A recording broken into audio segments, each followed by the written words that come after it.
Not once, not twice, but 3 times. I was like freaking teary-eyed in this thing. Let's review this.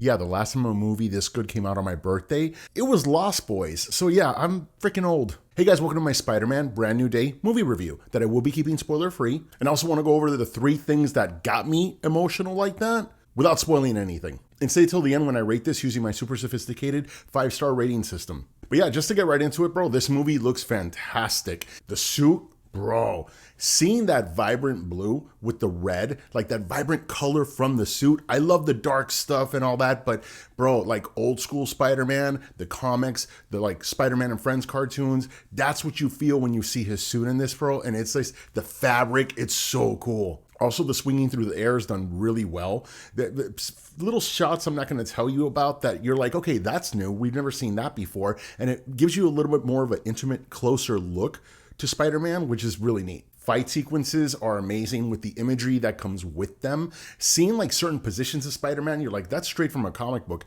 including Spider-Man's first appearance. There's like a shot. It's like, I know that. So any fans of like real hardcore Spider-Man are going to be like, they're going to notice little scenes, which are really cool. Speaking of scenes, just the imagery of seeing Spider-Man and with Punisher and with Hulk.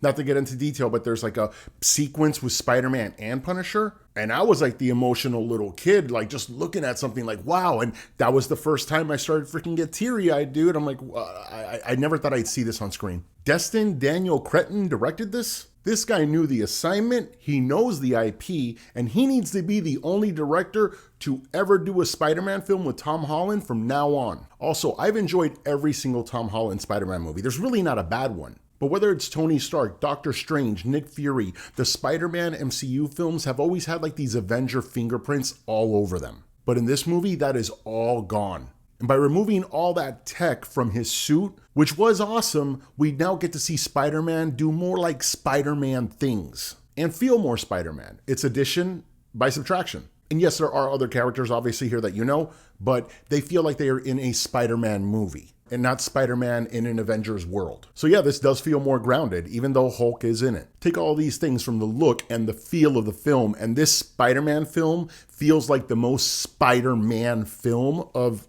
all the Spider-Man films. Maybe not Spider-Man 2, but yeah, pretty much all of them. And if everything I've said so far sounds cool, guess what? To me, this is not even the film's strength. The strength of this film is in its characters. Starting with Peter Parker, man, Tom Holland has always been great as Peter, but here we get to see Peter as a man who's matured in a lot of ways. I mean, he still jokes around and has a little bit of fun, but you can see this guy's been through some shit after Doctor Strange did that spell. And the movie shows the aftermath of that very well. And it is, again, we met Peter when he was like some little kid picking his nose and freaking awkward in high school. Now he's a grown man. He can't still be that little kid at this age. It's going to be freaking weird. So they do it right here. And the character has matured, the story has matured, and it's done it all in the right way. Speaking of characters, Jon Bernthal is obviously great here as Frank Castle, aka Punisher. Some are saying they lightened up the character a little bit in this movie because Punisher's super dark, but I would disagree with that. In Punisher One Last Kill, he got really dark, but then started to like rise up. This is just showing the progress of him continuing to rise up.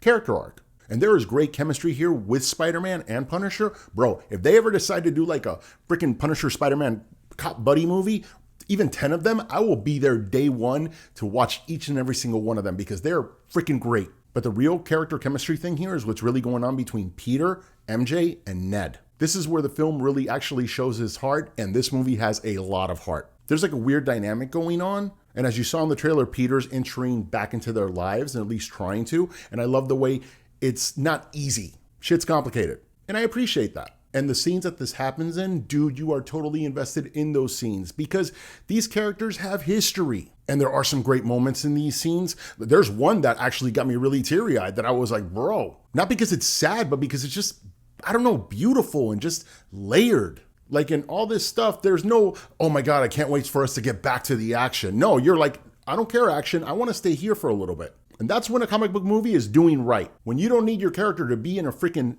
cape or whatever to be excited about it, that's telling you something. Batman Begins did that right. Batman didn't show up for like a freaking hour into the movie. Nobody minded because it was good. Here, bro, you care about the characters just as much, if not much more, than when they're in their outfits.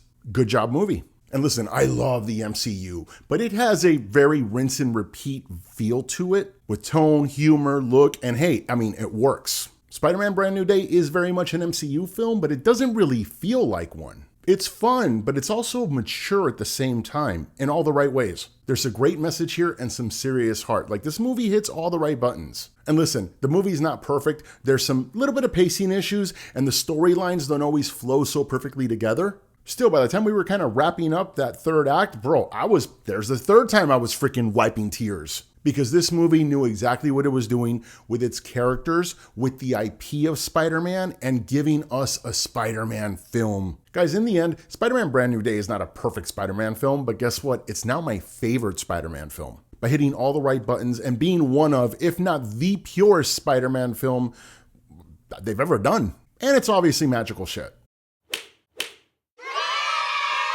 Oh, as far as your homework, it helps if you've seen the Thunderbolts and Punisher series. I mean, please watch the Punisher series, but neither of them is mandatory for you to be able to follow this movie.